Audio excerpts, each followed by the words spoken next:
Good afternoon, everyone, and welcome to the Buffalo Bills Center of the West. My name is Eric Rossroy. I am Associate Librarian and Senior Cataloger here at the McCracken Research Library. We're very excited for our next installment in local lore featuring Mac Frost and Bob Richard.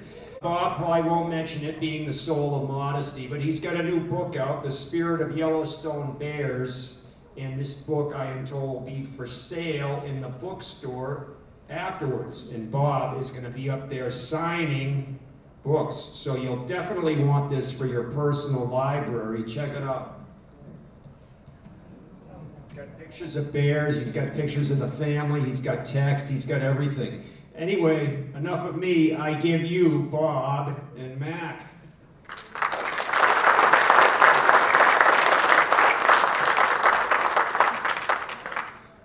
Hi, can everybody hear me? Does it sound all right? Yeah, sure.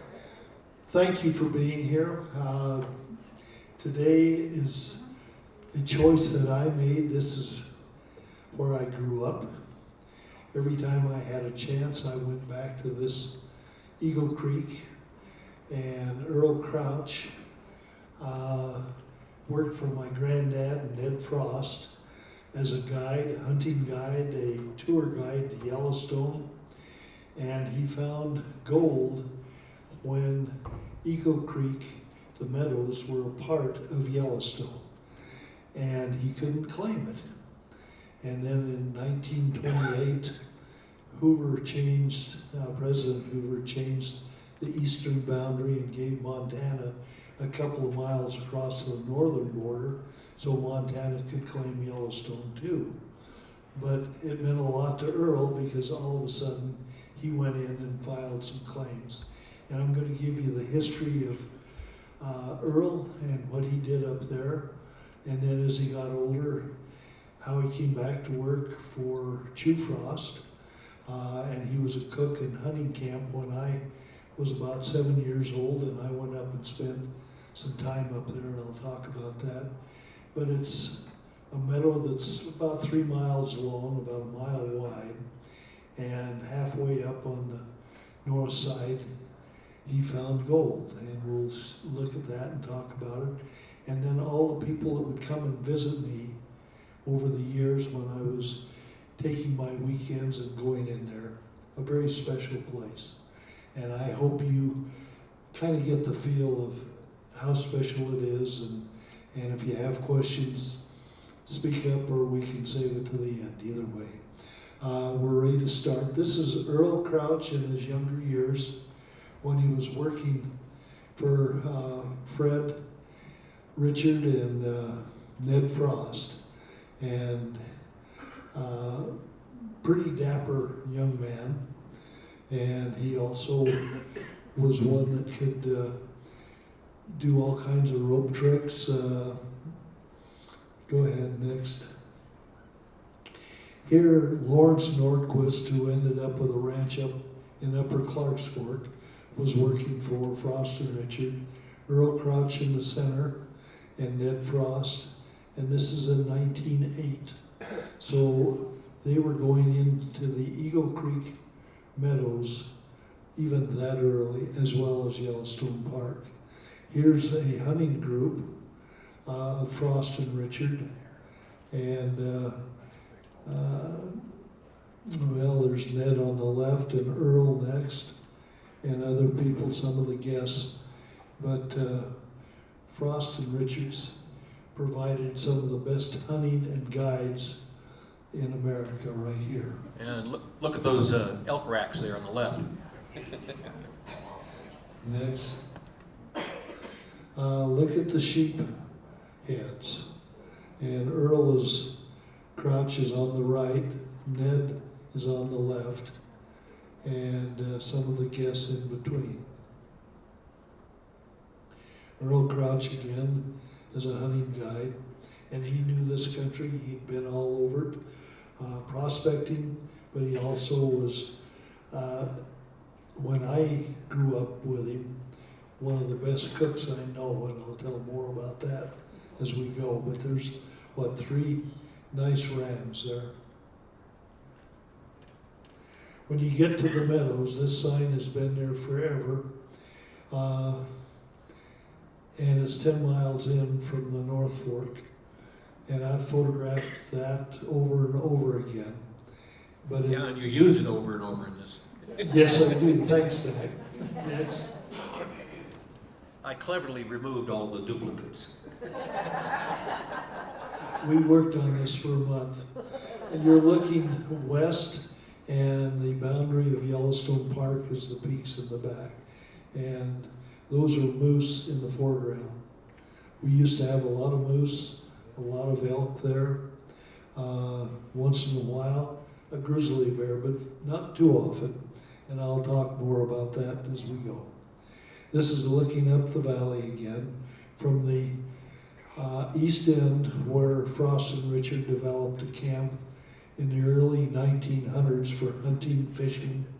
They packed panniers that were made to carry water and trout. And they took all kinds of different trout up there, and the brookie trout maintained and stayed there. The cutthroats and the rainbows migrated downstream. But still one of the best fishing meadows. But there's a trick to catching them too. We'll go into that. All right, now let's go back to the other photograph for a minute. Go halfway up the meadows, and on the right-hand side is where the Crouch mine was developed. And now we'll take a look at it directly. This is looking north, and that pass, if you went over the pass there, takes you into Crouch Creek. And on the other side of the pass, or that little saddle, Earl and I, when he was hardly able to walk up the hill, would carry the tools that he used and put them in a cabin on Crouch Creek. Most people have never seen that cabin. It's still there, or it was the last time I was there. And about a third of the way up, you'll see a white spot, and he had a building there, and he had a ball mill and a stamp mill that he crushed the ore, and then he would wash it. And somewhere I looked for it yesterday, I have a little medicine vial full of gold that he crushed and panned out and sent me home with when I was about 10 or 12. Okay, this is a color photograph, the same thing. On the left side you can see the building that he built to cover his Ingersoll Rand compressor. And I wish that I had photographed it. Every year after I inherited this, but Earl went up there in the 30s, and he packed the base of the Ingersoll Rand compressor between two horses, fore and aft. Took 3 days to go 10 miles, and he had 4 men helping him, because when they went up the switchbacks at the falls, they'd go up one way, then they had to unsling everything, turn the horses around, move the poles that they slung between fore and aft of the horses, and go up the next switchback. And they spent over a day just getting up those switchbacks. And then when he finally got it all in to the mine, he built the building, assembled the Ingersoll Rand compressor. He packed fuel in for it, but I was still running that compressor in the 60s, and at least making sure that everything was working and hauling fuel in to operate that compressor and the air compressors. We had 2 jackhammers. I really thought I was a miner, but I just learned from Earl to stay the hell out of the tunnels. It was much safer. All right. Another photograph taken across the way, looking at the hillside where the mine is. Next. This is the cabin that Earl built, and his wife Neva spent several summers up there When Earl came to this country, he had been to the Klondike, come back, and he built Absorka Lodge on the North Fork. And then he had 3 cabins at the mouth of Eagle Creek that are still there. One burned down, but the other 2 cabins are still there. There's a bridge across the way. And there's, I think, 5 different cabins there that are on the forest, but the permittees love going there. This is another shot taken when I had the claims. Next, a different angle. I've had a grizzly bear sit on the porch, and I opened the door because I heard a noise, and he sat there and looked at me, and I shut the door and thought, move on. Other memories, cow elk would come and sit and bark at me with her calf and almost bark like a dog. But lots of wildlife, lots of moose. And a favorite place, I never locked the cabin. Earl never locked it. And people came and went, left it as they found it.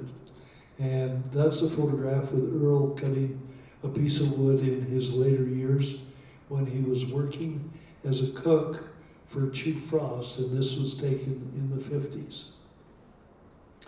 This is a photograph of a map that I have hanging up in my house, and all the claims both on the Eagle Creek side and the Crouch Creek side. And you can see lower center where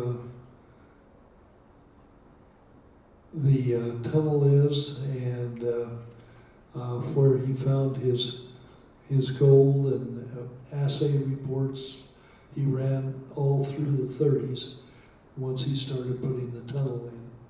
Let's look at a close-up. Okay, that shows you the pit down by Eagle Creek where he brought all the ore out of the tunnel. And it was a big deal. We had to put on raincoats because it was always dripping water to go in there. And we'd go back, and he went back over 750 feet with the tunnel. And he had found and had started a shaft halfway up going down to meet this tunnel, and it had caved in by the time I inherited his mine. Next. And that's just almost the same. Let's go on to the next one. Oh, we don't have it. And that's the one of the ore carts. We had a steel one, and then we had a homemade one that he made. And that's the building that we kept the Ingersoll Rand compressor in on the right. And the fuel barrels that we packed in. That must have been fun. Those are not 55-gallon barrels, they're smaller barrels. 40-gallon. Next, you can see where we were trying to clear out some of the debris that had caved in near the front of the tunnel there.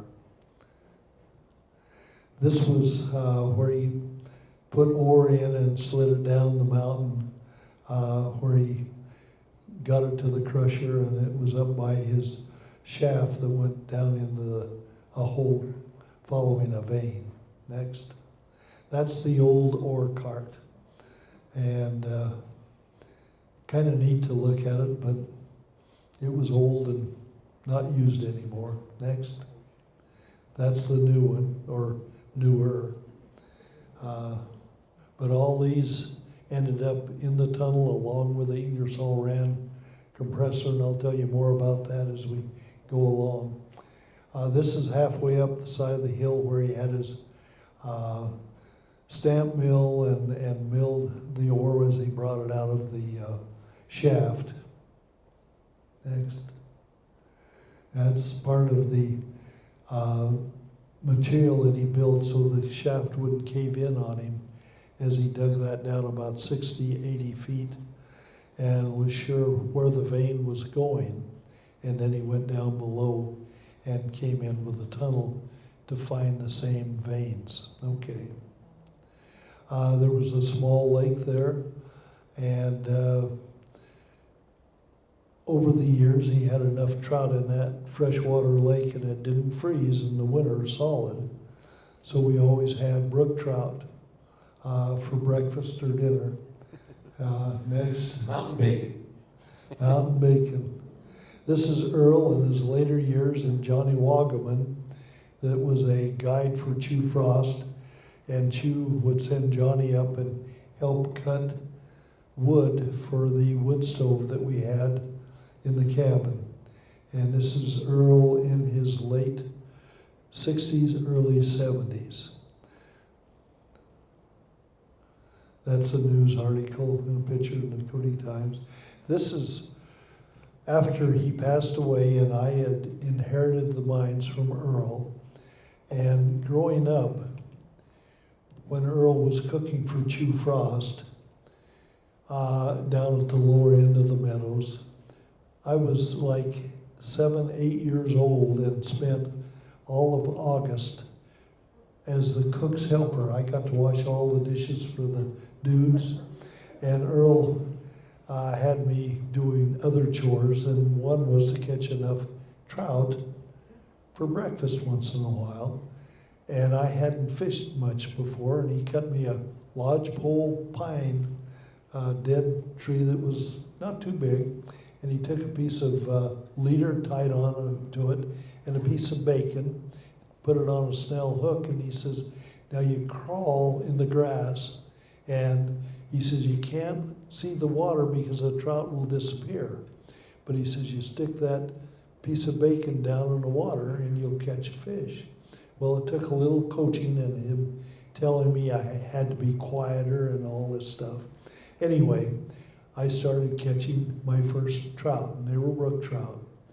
And I would bring them back, and he'd help me clean them. And we'd feed them to the dudes for breakfast. And I got hooked on trout fishing. And to this day, I love to fly fish, but I still catch them and eat them too. But the other thing I learned is, he says, when you run out of bacon, Bob, you just pop their little eyes out and put that on the hook. And they like that too. So anyway, this is me in front of the cabin, splitting some wood and looking out on the meadow. Next. This is when he had me geared up and going into the mine and doing assessment work, that type of thing. There's some quartz in there, and this probably came out of the front of the mine, but it looked good, so I photographed it. I was going in there when I was a ranger in Yellowstone. When I'd get off on Fridays, I would stop at Pahaska, pick up a pack horse and a saddle horse, ride down to Eagle Creek, 4 miles, where I had a Jeep parked and my provisions and what have you, pack the horse, get up to the cabin, and every weekend that I did this, I always had hikers and horseback riders that were either coming out of the park or going in, and they always came to my door and said, well, we're hungry.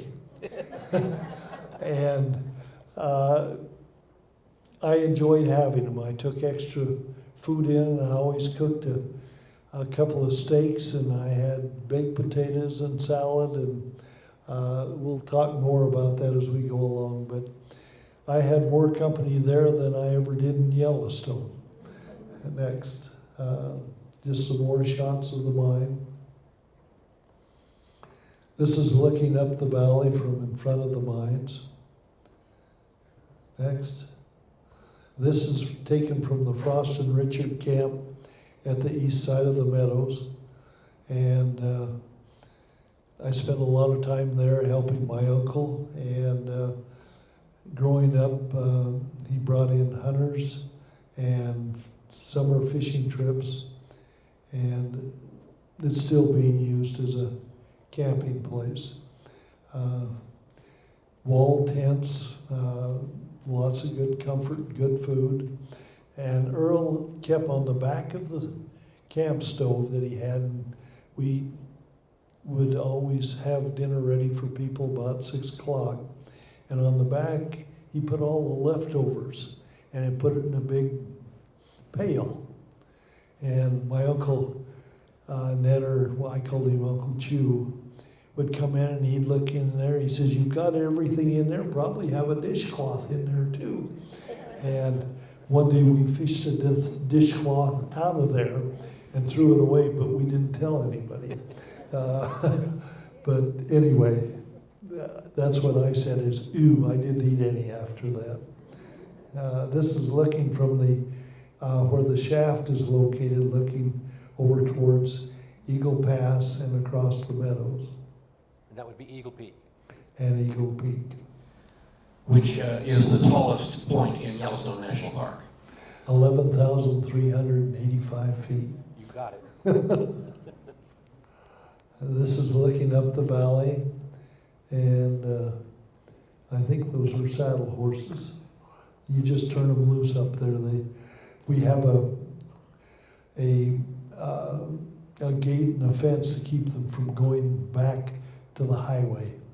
And actually, when I did pack trips for Chew into Thoroughfare, we had a moose come in and our picket horse broke the rope, and 56 horses went from Bridger Lake all the way to Eagle Creek Meadows. I had a long walk that day. And in cowboy boots, I was pretty angry at not only the moose, but the horses. Next. That's Johnny Wagaman talking to one of the dudes. Next. Camps were always very special, but very comfortable, and you adjusted to the weather. Hated it when it rained. You had to shoe horses. I never liked that. I thought that it taught me that I wasn't going to be an outfitter when I grew up. Next. One of the guests getting on their horse. That's Chew Frost holding the horse.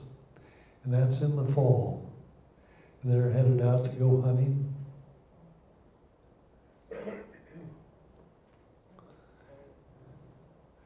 He's putting a rifle in a scabbard, and I always watch all the cowboy movies, and Granddad and Chew taught me that if you're going to carry a rifle in a saddle scabbard on a saddle, you want to be able to get to it, so you keep it on the same side you get on a horse. And when you watch all these cowboy movies, you see them on the other side, and as my Uncle Chew used to say, you can't get your rifle out of the saddle scabbard if it's on the other side. And anyway, that's the way I was brought up. Next. There's 2 beds in there, and we had lots of couples. And in later years, I learned that I'd rather guide the wife than I would the husband.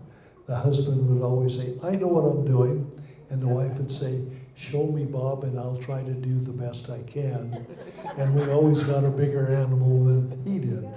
But I kept my mouth shut, but okay, next. Here's the cook stove in one of our cooks. Later on, after Earl had passed away, and he baked, and that stove breaks in half, and one half on when you pack it in on a pack horse, so you have 2 parts of that stove that come apart and hang on each side of the pack horse. Next. This is resetting a shoe, all part of a pack trip. I remember helping Dee Smith do that once on top of Marsden Pass. The Continental Divide, by the way. Speaking of Dee, when Dee and Lee were 12 years old, they had gone in on Deer Creek to the Thoroughfare, and they'd been in thoroughfare for about 5 weeks. And when I went up to the cabin on a Friday night, raining, pouring down rain, and here's a black piece of plastic. My horse shied, the pack horse shied, and out one end of this piece of plastic, Dee sticks his head out at 11 or 12 years old, and he's soaking wet inside this plastic tent. And I recognized him, and I said, "Come on in. How come you're not in the cabin?" And he says, "Well, we didn't know we could use it." Anyway, I took the twins in there and got them dried off and got them fed. And they told me more stories, and they had been eating nothing but fish and not much else. And they almost ate everything I brought in on the pack horses that night. They were very happy to get out the next day and get back to civilization. Next. This is coming out, this is crossing Cabin Creek, coming out of Eagle Creek with a pack string. This is looking over, and Mac helped me identify this. This is the top of Sleeping Giant Mountain. If you, And that's looking down Eagle Creek to the north. right, and right down at the base of the mountain is where the Eagle Creek campground is at. And over here on the west side of the mountain, on the left, is Mormon Creek. And then these would be the Eagle Creek, or the Grinnell Creek Cliffs, which form the great big cat that you can see from Sylvan Pass. This is just above the falls on Eagle Creek as I think they're going out, coming in. This is above the falls. A lot of these are Jack Richard photos, and all these negatives are here at the McCracken Library and are available. This man used to have a house at the, trying to think of the lawyer's name, Kevin? Hollister Place. He lived on the Hollister Place, and he and his wife, he was a carpenter, helped me build a house on Rattlesnake Creek, and he wanted to go into the mine, so we took him in there for a week, and he says, "We're going back." They went back probably 6 or 7 times that summer, and great time. That's a photograph of my Jeep and a pack horse and a couple of saddle horses when I would take somebody in with me.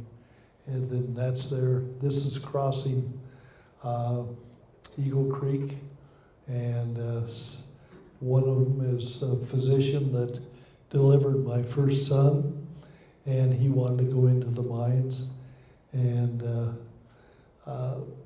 he loved it. He helped me put in some new logs at the base of the cabin, and it was a busy time. Next. This was Earl Thomas, who was a game warden here for years, later became the state warden. And the first time he went in with me, he had his chaps on, his pistol and everything, and I said, "The river's high, and you want to undo your pistol and hang it on your saddle, take your chaps off," and I gave him all these instructions and binoculars. He says, "Bob, I know what I'm doing." And I says, "Okay." And I went across first, and the water was coming up above the belly of the horses, and I said, "Well, come on across," and he started across, and a boulder rolled underneath the horse rolled over, and I crossed on the other side where Eagle Creek was and threw a rope out to him and got him out of there. He almost drowned, and then we went down a mile where we found his horse, and he was all right. And he says, "I should have listened to you." And I said, "Well, yes, but you know more than I do. You're the warden, right?" But we were great friends, and when I got out of the Marine Corps, I went down to Cheyenne, and he says, I've got a job for you. I want you to be a warden. And he told me the salary. I said, I can't raise 3 boys with what you want to pay me.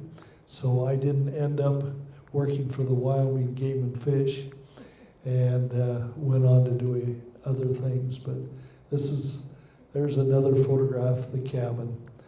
I wish I had photographed the inside. Don Livingston, who was Glenn Livingston's son, many of you probably remember him, and Donnie's still alive, lives up on the hill, hiked in with 4 of his friends, and it was raining as usual. And so I said, roll your bedrolls out in the cabin. And halfway through the night, one of them turned his flashlight on. He says, I heard something.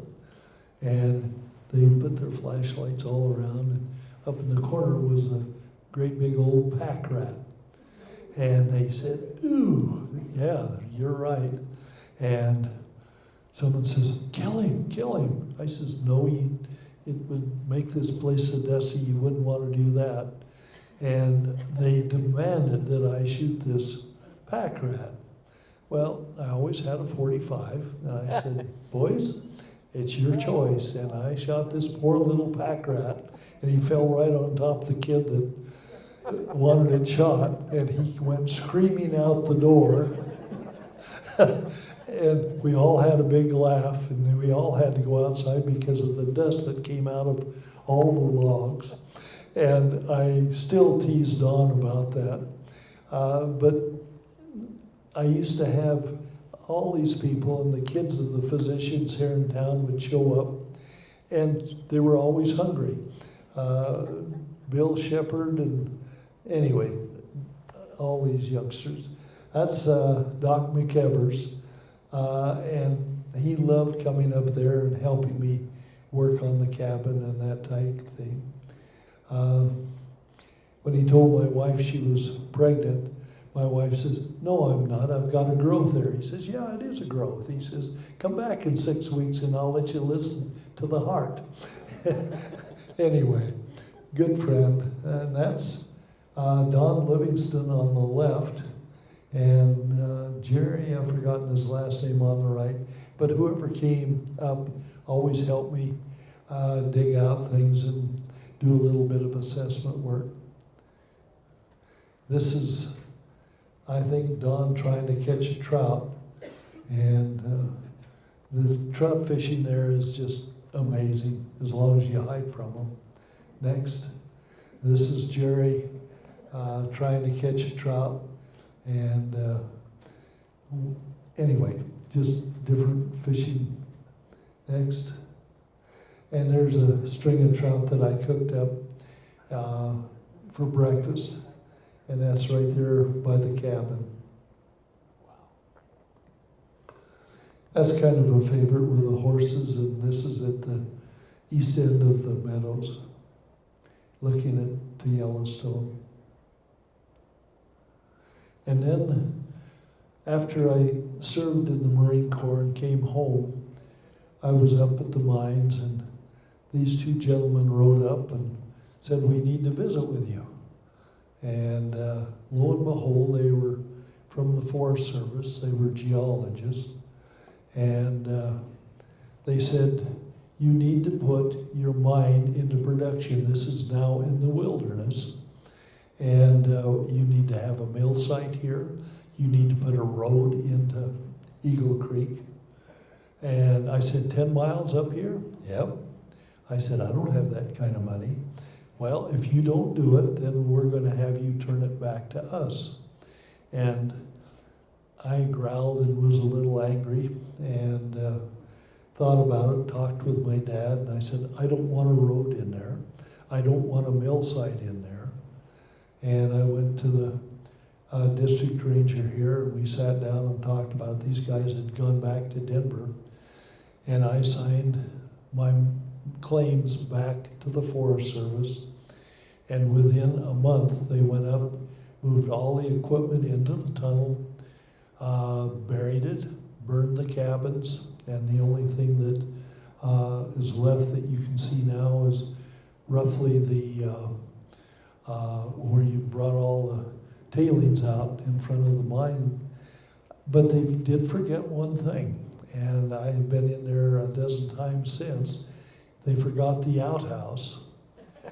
And it's still there, but the worst part, and I've told several district rangers this, in the outhouse, off to one side, is a case of dynamite that Earl had packed in there, and it's dripping glycerin. I said, you need to go up and burn it. And, oh yeah, we'll take care of it. Every time I either rode a horse in there or took my sons in there on backpacking trips, it's still there.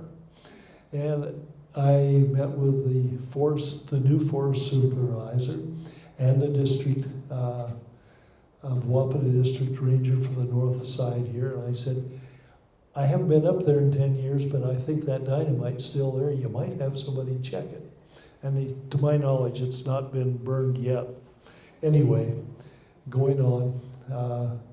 This is my son Scott back in the 80s, and he said, Dad, let's hike in. And I had a friend from Denver, and so we backpacked in. And this is there at the campground, and getting ready to go back, crossing the bridge that's across the North Fork. Next. My red healer went with us, and this is my son Scott. Next. This is the dog. I don't care whether we waded a stream or whatever, he was right beside us. And he's not one of those labs that likes water, but he was right there with us. Next. Next. Anyway, I enjoy, and I still enjoy, I'm not going to do it anymore, but going up there and having the peace, the quiet. This is above the falls.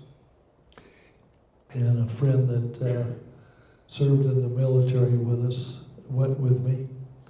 And looking down on the stream.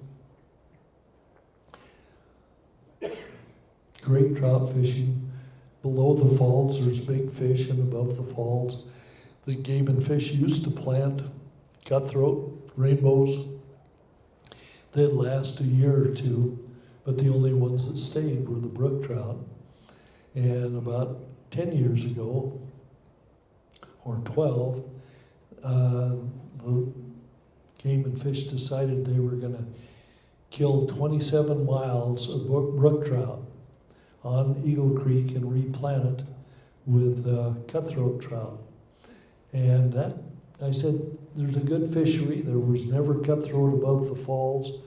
And I talked about Earl Crouch and Ned and Fred planting trout up there over the years, and then the Game and Fish planted it. And I said, you shouldn't do it. And they put their proposal out in the newspaper, and I didn't like their proposal, and they were going to do it for $10,000 or some figure that wasn't, but they were going to kill everything in that 27 miles. So I sent a letter to the governor and everyone else, and for a change, I won, and the supervisor of the Game and Fisheries, who was my neighbor, Sam, he came over one day and he says, Bob, as long as you're alive, we're not going to put any cutthroat trout on Eagle Creek, so we still have a good fishery.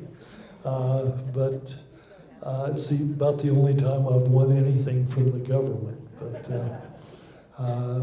it's still my favorite place, and I still enjoy looking at the slides and thinking about it.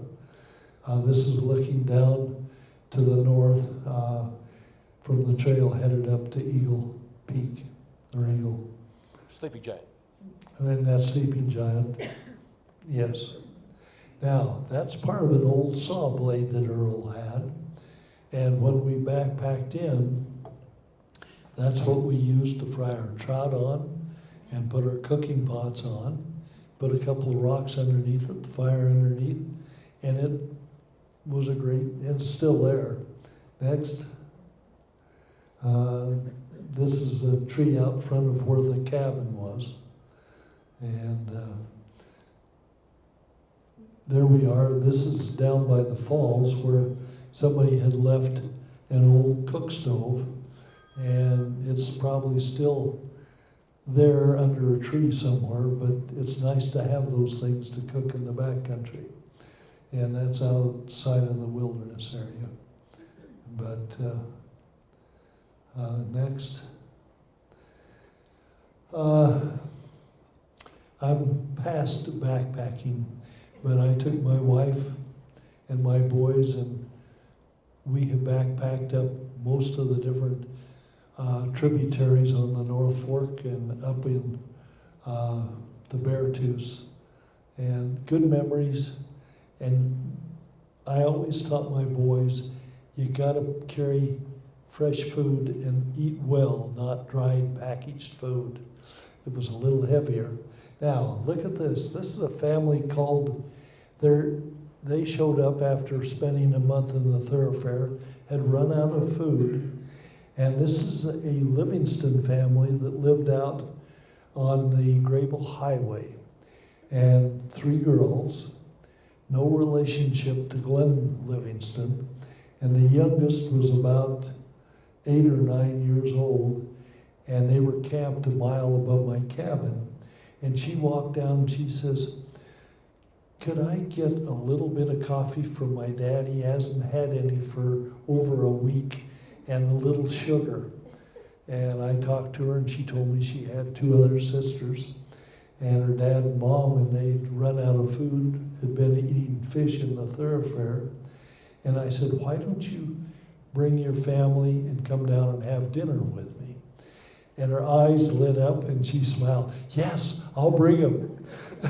And the parents came, and the girls came, and they were apologetic, and are you sure you have enough food? I had made a special dessert, and I cooked up this food.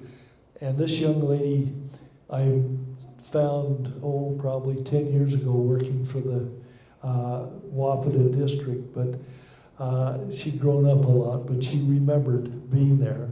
And we had whatever we had for dinner, and they cleaned up everything. And then I brought out the dessert, and I'd had some Cool Whip to put on top of whatever it was. And she just inhaled her dessert.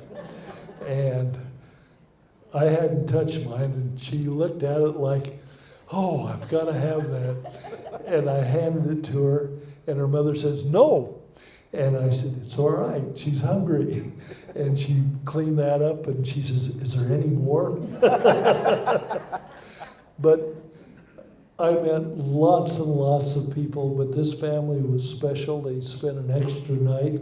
I had plenty of food, and they came back to Cody, but their name is Livingston, and I think 2 of the daughters are married and still living here, and I haven't seen them in a long time, but very special time.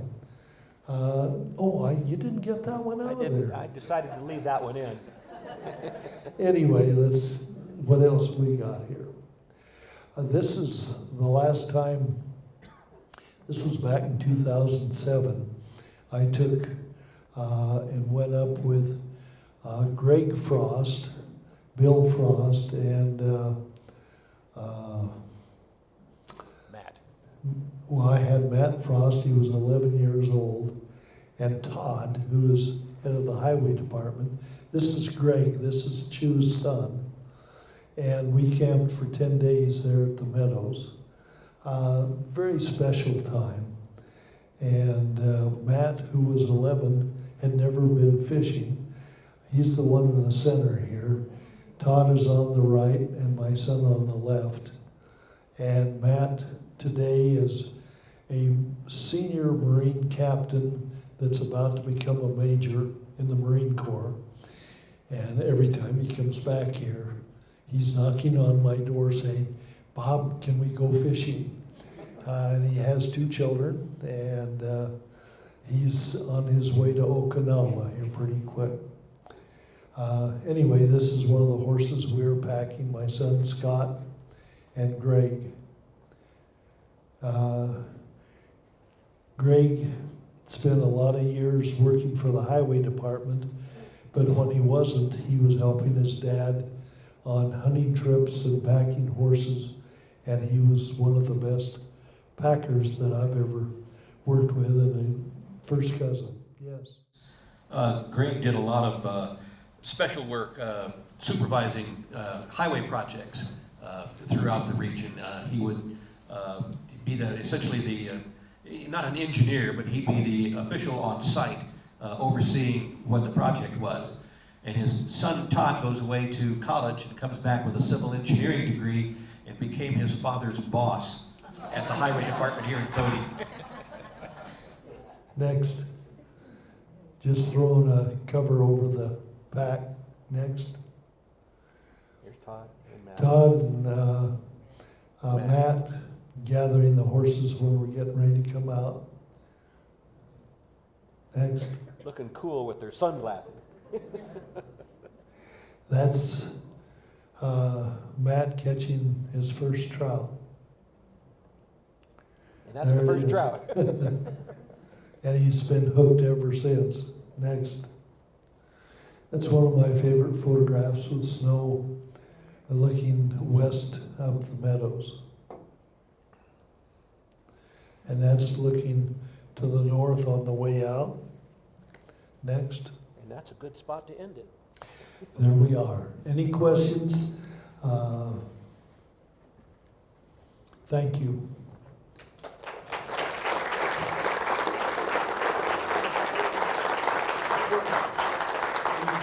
Any questions? The question was, how did the boundary change in Yellowstone? Yellowstone used to be a rectangular figure, and when President Hoover was in office, there were people in Montana that wanted a part of it to be in Montana. And there was federal legislation that changed the boundary. And on the east side, they changed it to the top of the mountain. So all the drainages into the Shoshone River went into the Shoshone Forest. And the park boundary was then on the top of the mountains on the east side in the Absaroka Mountains. Does that answer your question? And that started in 1928, and by the 30s, it also was when they built the road over the top of the Beartooth. And Montana then claimed all of Yellowstone Park. Yeah, they think it's all their park. Idaho too. They did the same thing. Yes, Don. Thank you. Yeah, I wanted to mention that I was in there probably between 300 and 400 times in all the years as an outfitter. We either started at Eagle Creek and ended up in Jackson, or we ended up at the head of the South Fork, or we ended up on the east shore of Yellowstone Lake. So we went through there a lot winter hunting, and the biggest ram, I took 50 rams personally as a guide, and the biggest ram, I told Bob about this, I ever took was a record book ram that came out of over the top of the Crouch mine, on the Crouch Creek side. But I also should mention the old Forest Service guys here, but we took Dick Spencer, he was the publisher of the Western Horseman, and we packed his ashes in there because he'd been in there so many times. He was the parade marshal for the Cody Stampede Parade, and he just loved it in there, and that's where he wanted his ashes to be buried. So half of them are in there, and the other half are on top of Lookout Mountain, and in Colorado. And but we were supposed to scatter them, but the Forest Service don't allow you to bury them, but we did. Nobody will ever find them, so I think this is where you want it to be. Thank you, Don. Don't hurt. It reminds me of a story when Billy Howell passed away up at Cross Sabers. And Billy Howell wanted his ashes taken up to Howell Mountain. Fred Garlow, the grandson of Bill Cody, said, my friend and I will take him up there. And so somebody at the Cross Sabers, or I call it Home Lodge, had a couple of saddle horses and a pack horse, and Freddie went up, got it, and they headed to Howell Mountain. And they crossed the river and they stopped, and Freddie broke out one of 2 bottles of whiskey, and they put a little bit of Billy's ashes on the ground and gave him a drink. They each had a couple of drinks.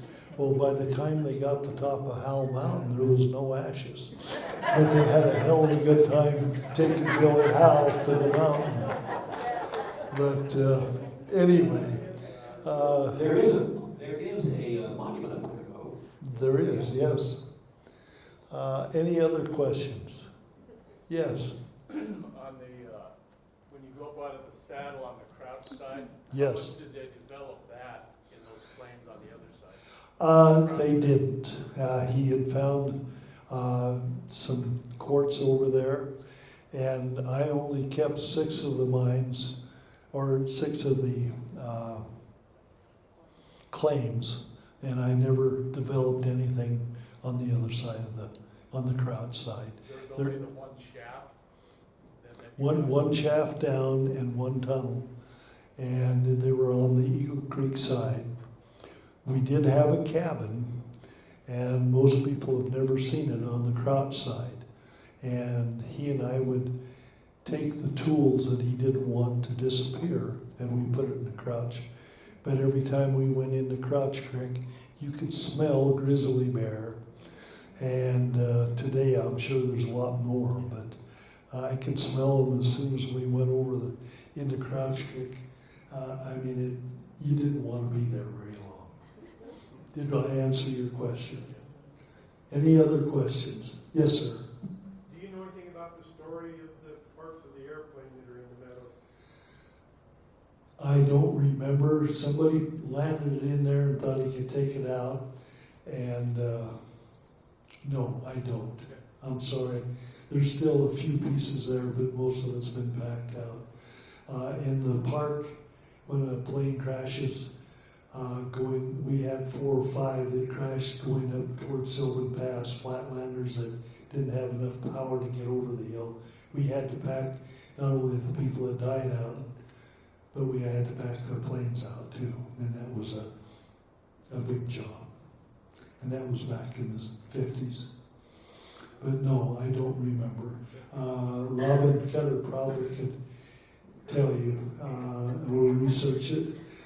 She probably knows more, or the archives can find that information, but I don't remember. It didn't mean that much to me, I'm sorry. Yes, sir. Bob, that beautiful signage that says the highway was 10 miles away, it's been gone for more than 20 years. Oh, it has. You went in there every fall for your hunting trips on Mountain Creek. Yeah, I've been there a lot. Well, I outfitted up there for 22 years. 22 But years. have you ever gone to the top of Eagle Peak? No, I have not. I never had the desire to do that. Sorry, you did? Yeah, the reason I ask is because there's a cairn up there, a plastic tube. Oh, I didn't know that.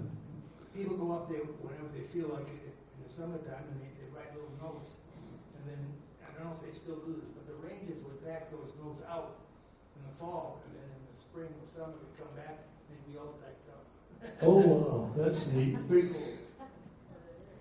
Which reminds me, Scott Moore used to back into Bridger Lake, and he would take his dog and he would go in through Eagle Creek, and on his way out with his dog following him, the summer ranger that was in Thoroughfare stopped him and gave him a ticket. And he says, "Why?" He says, "You're in Yellowstone Park, you're not supposed to have your dog on the trail." And Scotty was pretty upset. He picked the dog up, put him on the saddle, and he says, "Well, he's not on the trail now." And the ranger says, "Tough," and gave him the ticket anyway. But ask Scotty, he'll tell you all about it. But Eagle Creek and Earl Crouch, and growing up there, probably the most favorite place and I've been all over this country, but it's still my favorite place to take my family or share with people. And I met, I had the Ridgeway kids up there. I had you name them, all the kids that were 10 or 15 years younger than me would hike in there, and I know they hiked in to have dinner with me, but they'd spend the weekend and fish, and it's a special place, and I hope that it stays that way in our wilderness for the future. And I think the Forest Service does a good job of looking after things. I hate to have them burn old cabins and things because it's a place that can be used when somebody's coming out and they're in a snowstorm or that type of thing. And it was fun to hear somebody that I met today that had come up as a youngster from Cali. And but the cabin was always open for people to use and enjoy, and pretty well taken care of. Any other questions? Yes, sir. What's your basic food packing list? What was my basic food packing list? Solid material, potatoes, lots of good steaks, or a roast. I baked bread up there in the stove. I had an old Majestic stove. Canned goods when I was using horses. I always took and I kept canned goods in under the floor, and they didn't freeze.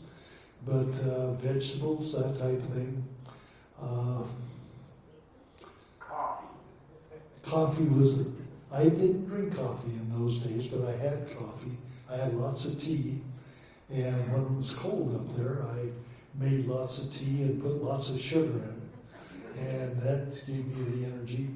I packed back into Thoroughfare to pack a camp out of Pass Creek in Ishua in December when the camp had been snowed in with about 2.5 feet of snow, and they left their horses and camped there.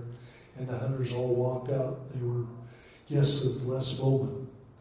And then it melted, and Les hired me to go in and bring what I could back out, including some of their rifles. I found that all the horses were dead.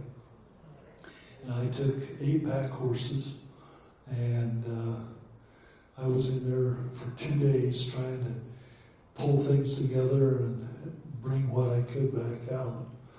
But not a fun trip, but I did it by myself, and you always learn more, and you don't get smart till after you've done it a couple of times, and then you don't do it again. Don. Yeah. I just had a question. What did Earl ever, how much did he, valuable, like minerals, like gold and silver, did he bring out of there? Because I one time took a bunch of rock knockers, what we call them rock knockers, but they were geologists, and I packed them in there, and when they hit the ground, they took off for the side of the mountain. They never come into camp till late that night, and they all sit around there with them little glasses, and they were pecking on these rocks. I guess that's where they got their name, but they, and I often wondered, because one of them they were really crazy about. They just studied it and looked at what was in it. And finally, I knocked a piece off of it, and I've since lost it. But I packed it home, and I lost it since. But what did he ever pack out of there for value? He packed enough out that he sent samples all the time to Denver, and I have a bunch of those old reports. And the best report that I have went $62 a ton. Which I didn't think was very good. But up in Cook City, they were mining it for $10 a ton. So it was good enough to put into production, but I don't want anybody up there mining. And because of the wilderness area, and Chew Frost and, who was my guy that guided with me for years? And I can't think of his name, but he was the forest supervisor here, and then he went back to Washington and helped put together the wilderness deal. And I think it's good. I think it saved a lot of our country from, it's interesting in Yellowstone, some people say it's a wilderness, but we still use power chainsaws when we were fighting fires. And then we'd get people come in and say, shut down your chainsaws, this is a wilderness. And the fire chief would say, okay. And then when the guy left, then we fired up the chainsaws and put the fire out. But it's all a perception and how you approach things. And when a fire is burning at you, let me tell you, you're going to work at putting fire trails in and backfiring and getting the job done and getting it out. But the attitude towards fires today are far different than they were back in the 50s. And anyway, I've talked too much. Any other questions? Thank you for, yes, sir. One quick one. You talked about the original Yellowstone rectangular. How far it went south into the South Fork, didn't it? It went original, and where can you find some of that information? Because it seems it's very hard to find, like, for example, the Surveyor Park up the South Fork on Yachts. That was all part of the 1898 stuff. There are rock cairns, even on Eagle Creek. I found a few when I was going up Eagle Creek, and there were a couple over on Neva Creek, and I never found them over on the South Fork, but I didn't look for them. But if you were to go to the archives out of Gardner and try and get some of those old maps and put them together, and you're young enough to do that, and then go look for them, I think you'd still find some of those rock cairns, and they were also marked on trees. I have photographs of some of those, but I can't tell you where to look. I'm sorry. Yes, sir. You know anything about the test pits on the side of Howell Mountain? The question is, do I know anything about the test pits on Howell Mountain? No, I do not. Sorry. Any other question? Thank you again for coming today.